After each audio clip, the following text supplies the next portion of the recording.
Hello नमस्कार Vrindavan channel में आपका स्वागत। हम आपको बहुत ही महत्वपूर्ण जानकारी देने वाले हैं अतिथि शिक्षकों के नियमितीकरण को लेकर और अतिथि शिक्षकों के आंदोलन की रणनीति को लेकर क्या कहना है प्रदेश अध्यक्ष, जिला अध्यक्षों का। और महापंचायत में जो घोषणा की गई थी उसको लेकर भी अतिथि शिक्षक और ई अटेंडेंट मानदेय को लेकर भी अतिथि शिक्षकों ने क्या कहा है। और शॉर्ट टर्म और लॉन्ग टर्म वैकेंसी को लेकर अतिथि शिक्षकों का आंदोलन है और आंदोलन की रणनीति क्या रहेगी और ऑफलाइन नियुक्ति रिक्त पदों के लिए सभी समस्याओं का समाधान करने के लिए अतिथि शिक्षकों की आगे की रणनीति क्या है और आगे क्या करने वाले हैं अतिथि शिक्षक और इस समस्या का समाधान कब तक किया जाएगा, पूरी विस्तार से जानकारी दी गई है अतिथि शिक्षकों के 12 माह के अनुबंध को लेकर। और अतिथि शिक्षकों की शॉर्ट टर्म और लॉन्ग टर्म जो वैकेंसी है उसको लेकर भी महत्वपूर्ण खबर है। और जो 5 तारीख को आंदोलन होने वाला है तब वो स्थगित कर दिया गया, अब 16 तारीख को होने वाला है, जिसके संबंध में पूरी विस्तार से जानकारी दे रहे हैं रविकांत गुप्ता जी। आप वीडियो बने रहे, वीडियो पूरा देखें। वीडियो अच्छा लगे तो लाइक और चैनल को सब्सक्राइब बिल्कुल नहीं अपडेट पाने के लिए। एक बार पुनः हर वर्ष की भांति 5 सितंबर शिक्षक दिवस के दिन एक बड़े आंदोलन का आगाज आजाद की ओर से हो रहा है, जिसको आज पिछले 15 दिन से लगभग प्रचार किया जा रहा है कि एक बड़ा आंदोलन भोपाल के सरजमी में होना है और होना भी चाहिए, क्योंकि बिना आंदोलन के सरकार अब हमारे हित में कोई निर्णय करने वाली नहीं है। आज नरसिंहपुर की टीम, एसके सोनी जी की टीम ने एक अच्छी मुलाकात शिक्षा मंत्री जी और दर्शन सिंह चौधरी से किया और उन्होंने ये कहा, बुलाया है कि आश्वस्त किया है कि हम आपके लिए कुछ अच्छा करेंगे। और शायद सुनने में ये भी आ रहा है कि पवार जी को शिक्षा मंत्री जी ने भोपाल बुलाया है। लेकिन एक बात जो दर्शन सिंह चौधरी ने कही, जो वीडियो वायरल हो रहा है, आप लोगों ने देखा भी होगा, कि जब तक आप एक नहीं होंगे, कितने संगठन आपके, पहला क्वेश्चन का यही था, कितने संगठन आपके हैं? क्योंकि पिछले 3 से 4 सालों में श्रेय के होर ने, श्रेय के चक्कर में अतिथि शिक्षकों को संगठनों ने बर्बाद करके रखा है, अपने अपने श्रेय के लिए कि हमने करवाया। इसके पहले भी यही होता आया है और आज भी यही देखने को मिल रहा है कि श्रेय के होर में कि हम अगर कुछ अच्छा हो रहा है तो क्यों दूसरे को क्रेडिट मिले, मैं क्यों क्रेडिट ले लूं। और इसके पहले पिछले वर्ष भी इसी चक्कर में बना हुआ एक अच्छा रणनीति बना हुआ, सरकार के ऊपर जो दबाव बना हुआ था, वो सब चीजें खत्म हो गई थी। और एक बार पुनः वही समस्या देखने में आ रही है कि फिर से अलग अलग लोग भागना शुरू कर दिए हैं। कितना भी समझाओ, कितना भी प्रयास किया जाए कि सब एक होकर के बात करें, एक होकर के काम करें, लेकिन कभी भी अगर श्रेय के होर में सब रहेंगे तो कभी भी किसी का भला होने वाला नहीं। क्योंकि अभी आज कुछ ग्रुपों में दिख रहा था कि कुछ लोग जो 1 वर्ष 2 वर्ष वाले हैं वो सब विरोध कर रहे थे कि हम क्यों जाएं, 10 वर्ष वालों की मांग कर रहे हैं। तो मैंने पहले भी कहा है, अभी भी कह रहा हूं कि देखिए, एक साथ सबका कुछ भी होना संभव नहीं है, लेकिन एक क्रम से अगर सरकार चाहे तो सबके लिए अच्छा कार्य कर सकती है। एक क्रम से, एक साइड से धीरे धीरे, अगर एक वर्ग अंदर होता है तो धीरे धीरे सभी वर्ग ऑटोमेटिक, क्योंकि एक बार अगर रास्ता बन गया तो उस रास्ते के माध्यम से धीरे धीरे सब लोग अंदर होना शुरू हो जाएंगे। लेकिन अगर हम और आप अपना अपना राग अलापते बैठे रहेंगे, नहीं पहले मेरा, उसका क्यों हो रहा है, मेरी बात क्यों नहीं हो रही है, तो किसी का कुछ भी होना संभव नहीं है। आप लोगों को याद होगा कि आज से 2 साल पहले 2 सितंबर 2023 को माननीय पूर्व मुख्यमंत्री माननीय शिवराज सिंह चौहान जी ने एक बहुत ही बड़ा कार्यक्रम करके घोषणा की थी कि हम अतिथि शिक्षकों के भविष्य के लिए काफी अच्छा कार्य करेंगे। संभवतः 2-3 चीजें लागू भी हुई। सबसे बड़ी बात, मानदेय बढ़ाया जाएगा, 50% आरक्षण मिलेगा, बोनस अंक की बात कही थी, और बोनस अंक में अभी तक तो कोई कार्रवाई नहीं हुई है। और उम्मीद है कि अब शायद कुछ ना कुछ 5 सितंबर को शिक्षा मंत्री के कहे अनुसार कुछ ना कुछ हमारे लिए अच्छा हो कर सकते हैं। क्या करेंगे अभी हम ये कह भी नहीं सकते कि करेंगे, उन्होंने कहा है कि हम आपके लिए ऐसा करेंगे। ये बातें जो आज की मुलाकात थी वहां से निकल के सामने आ रही है, लेकिन होगा ही, क्योंकि पिछले वर्ष भी 11 सितंबर को जब शिक्षा मंत्री जी से मीटिंग हुई थी, उन्होंने काफी बड़े बड़े वादे किए थे और इसके तो वो मुकर गए थे। तो सामने तो कुछ भी बोलते हैं, पीठ पीछे भी कुछ भी कर जाते हैं, तो भरोसा तो कर नहीं सकते हैं। लेकिन 5 तारीख का जो हमारा आंदोलन भोपाल के सरजमी में होने जा रहा है, हमको इससे फर्क नहीं पड़ता कि कौन संगठन कर रहा है। मैंने पहले भी इस बात को कहा था, आज भी कह रहा हूं कि हमें इससे कोई फर्क नहीं पड़ता कि कौन लड़ रहा है। हमारा उद्देश्य ये होना चाहिए कि अतिथि शिक्षक के हित की बात कौन कर रहा है, जो भी अगर हमारे हित की बात करेगा हम उसके साथ में खड़े हैं, चाहे वो आजाद करे, समन्वय करे या अन्य संगठन करे। लेकिन एक सवाल कांटे की तरह फिर से आता है कि हमेशा की तरह पिछले बार भी हम लोग आए आंदोलन करने बिना किसी तैयारी के, और इस बार भी वही हाल देखने को मिल रहा है कि अभी तक कोई तैयारी सामने दिख नहीं रही है। हालांकि जो आयोजन करता संगठन है वो तैयारी कर रहा है अपने हिसाब से, हमें जानकारी नहीं है, इसलिए हम ये कह भी नहीं सकते।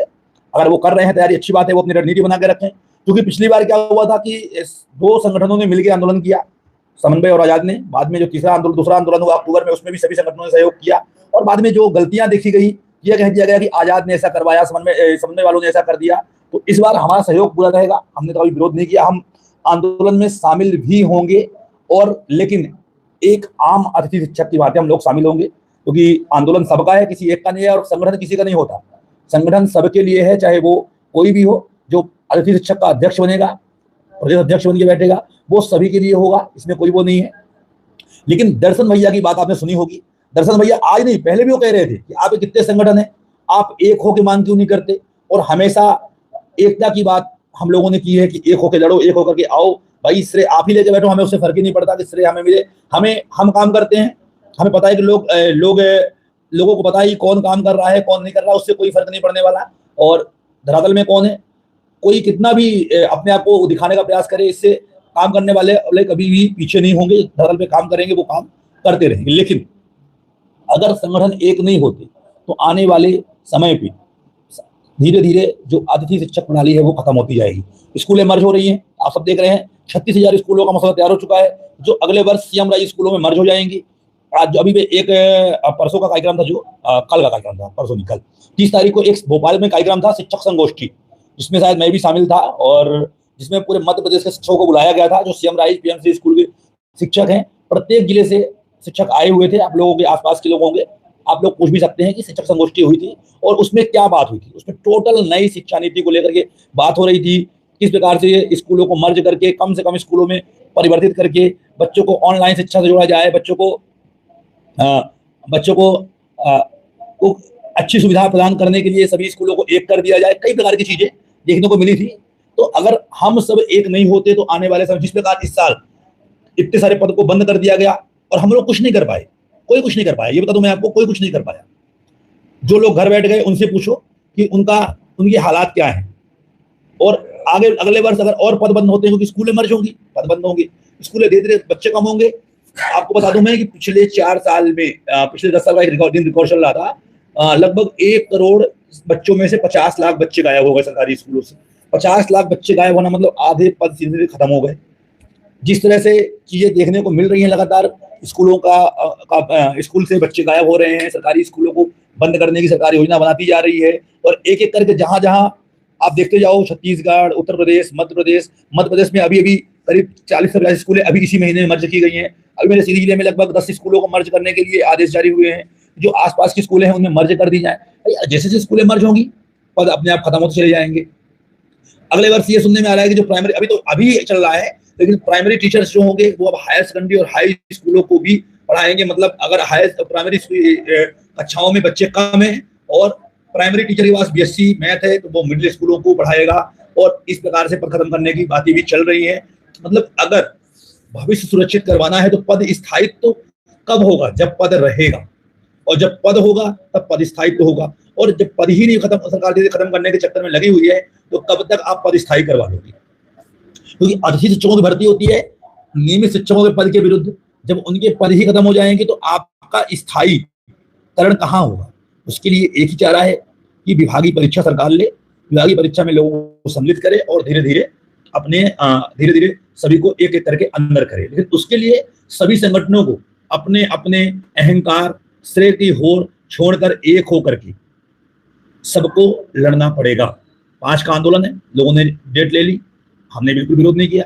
हम तो बिल्कुल बोल रहे हैं कि आज आप, अगर अनुमति आपके पास है तो आप अनुमति 2 दिन पहले कागज डालें जिससे लोग तैयार हो पाए। और अनुमति अगर नहीं मिलती तो आप ये स्पष्ट करें जो संगठन आयोजन करता है, क्योंकि हम लोग इसे बीच में नहीं बोलेंगे कि अगर कुछ भी खराब होता है तो उसका आरोप सीधा हम लोग पर मर दिया जाएगा कि इन लोगों का काम खराब होकर। मैं अभी बोल रहा हूँ कि आप 2 तारीख तक आप परमिशन की कॉपी डाल दीजिए। मैं खुद इसी चैनल में आकर के बोलूंगा कि सभी लोग भोपाल पहुंचे।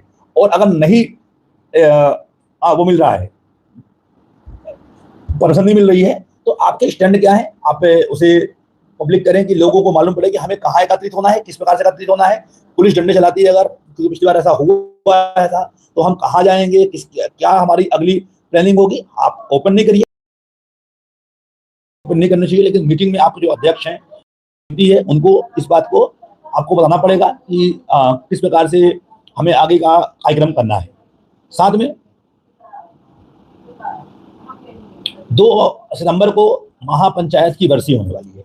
इस 2 सितंबर 2025 को हमारे महापंचायत के 2 साल निकल जाएंगे। तो 2 साल कंप्लीट हो गए और सरकार को कोई इल्म नहीं है कि आपके साथ में क्या हो रहा है। मैं आपको स्पष्ट कर दूं इस बात को कि सरकार को इससे कोई फर्क नहीं पड़ता है कि आप खा रहे हो, आप गरीब हो, आप भूखे हो।